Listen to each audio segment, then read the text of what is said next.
the 14th of June 1919.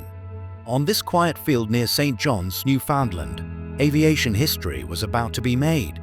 There was no airport here, no paved runway, no control tower, only a rough pasture known as Leicester's Field, where the uneven grass and soft ground made every takeoff a gamble.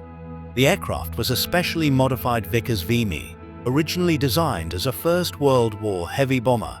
Its bomb racks had been removed and replaced with enormous fuel tanks carrying nearly 4,000 liters of fuel, just enough for a single attempt at crossing the Atlantic Ocean.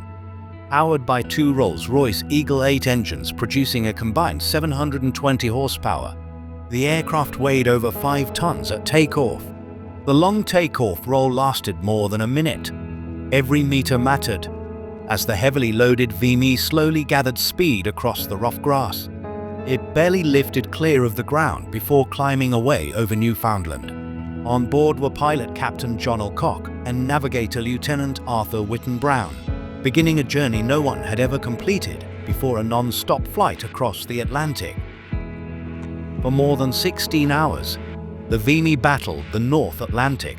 Without radar, GPS or radio navigation, Brown relied on a sextant whenever the clouds allowed, while Alcock flew almost entirely by instinct and experience. The aircraft constantly changed altitude. At times it climbed above the clouds to search for clear skies. At others it descended to only a few hundred meters above the ocean to escape ice, fog and freezing conditions. Storms, snow and heavy icing repeatedly threatened to end the flight, but the Vimy continued west to east across the Atlantic.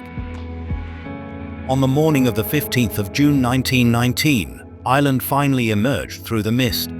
Believing they had found a suitable landing field, Alcock brought the Vickers Vimy down near Clifden, but the field was actually a bog.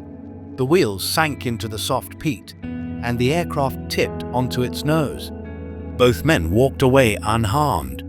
They had just completed the world's first non-stop transatlantic flight, proving that the Atlantic could be crossed by air and forever changing the future of aviation.